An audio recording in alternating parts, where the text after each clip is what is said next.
adventure, intrigue, lost cities, ancient mysteries, and more on this week's episode of East10 Investigates.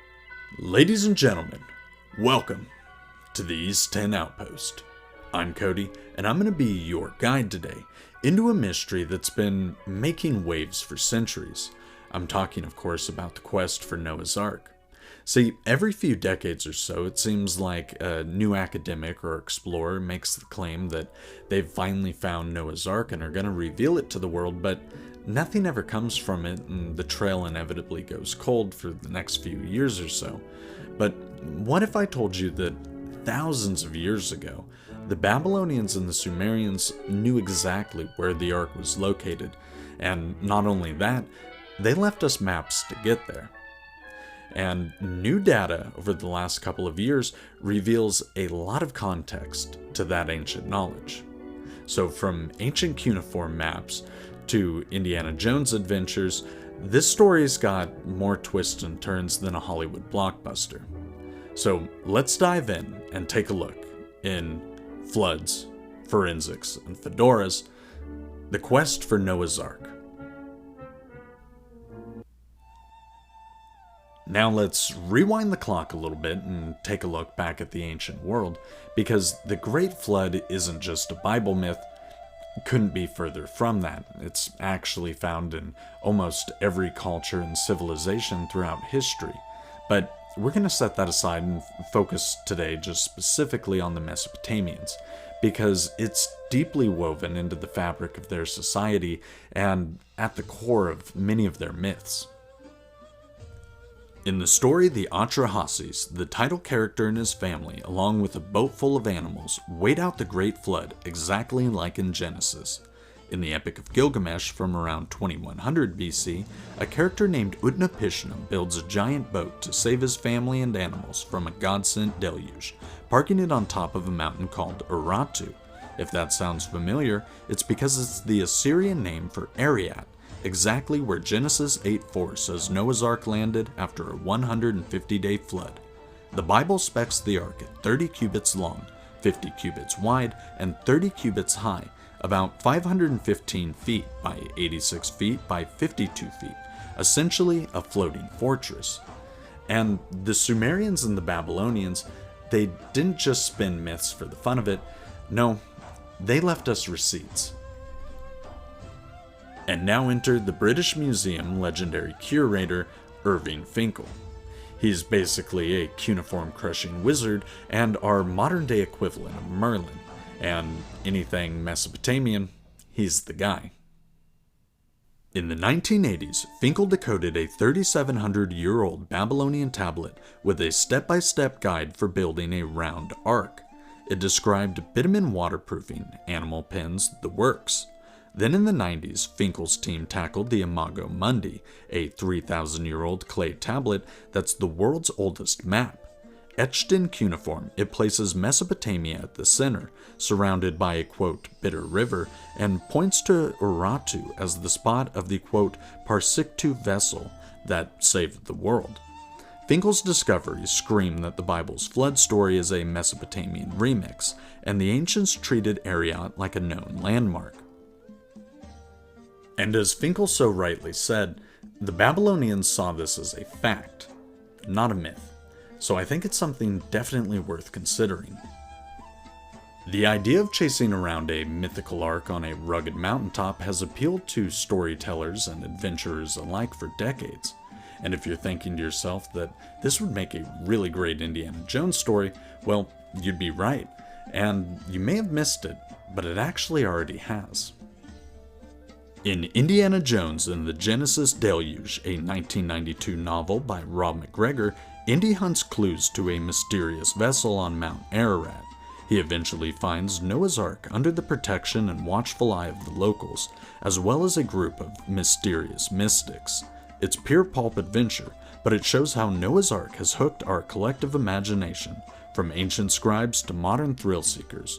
Whether it's fictitious explorers or real ones, this story's got legs in almost every genre. And now we'll fast forward into modern times where we'll look at some of the more academic-based research that's taken place out there, focusing on the Durupinar Formation. The Durupinar Formation is a 538-foot ship-shaped mound 30 kilometers south of Mount Ararat's Peak in eastern Turkey. Found in 1948 by a Kurdish farmer and mapped in 1951 by Turkish captain İlhan Durupinar during a NATO mission, it's been ground zero for Ark fever ever since. In the 80s, American adventurer Ron Wyatt went all in, claiming he found petrified wood and even iron fittings. He teamed up with David Fasshold, who used ground-penetrating radar to map what he thought was the Ark's upper deck. They even pointed to nearby anchor stones as proof. But geologist Lawrence Collins threw cold water on it in a 1996 paper, calling the Durupinar a natural limonite formation from a landslide and claiming that it wasn't at all a fossilized ship. Disappointing, to say the least, but far from where the trail goes cold. Despite that research paper, in the late 2010s the search heated up again a little bit, and private teams began to use ground-penetrating radar to make exciting new discoveries. The scans revealed angular structures and a rectangular shape 22 feet underground, indicating hallways and maybe even a central chamber. These weren't typical rock layers.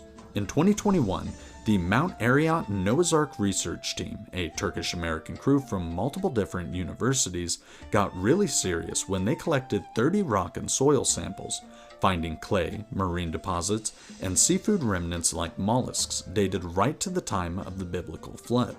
Lead researcher Andrew Jones told The Sun, quote, "The soil test suggests this isn't just mud flow, it's a distinct object."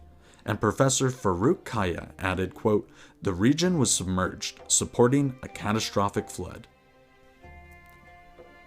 And new scans recently released by the team revealed that the Durupinar Formation is not only a likely candidate, but almost perfectly matches the 300 cubit given length of Noah's Ark in the Bible.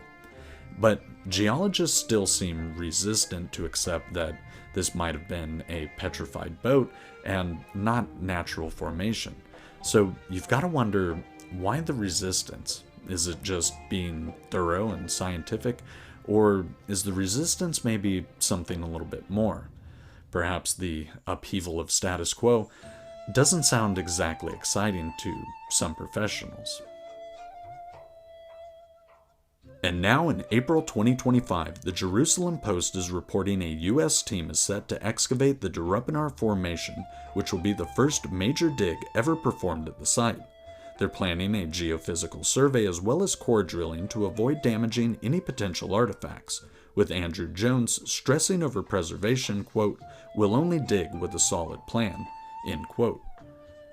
And you've got to think, if they hit pay dirt, this will be the find of the century, maybe even the millennia, and it'll rival some of the greatest finds ever made, including King Tut's tomb. So what do you make of all of this? Because to me, it's exceptionally curious that even though the Mesopotamians were well aware of its location thousands of years ago, just now in the 1980s moving forward, have we actually started to seriously pursue this? And it makes you wonder, why? Is it just the unraveling of status quo that has people afraid to actually dig further for the truth, or is it something more? Because to me, this is monumental. It would confirm so many things, not just from the Bible, but from other myths around the world, from myths older than the Bible, like all of the Mesopotamians. It really starts a chain of events that is pretty exciting and completely rewrites everything we know about who we are as a species and where we come from.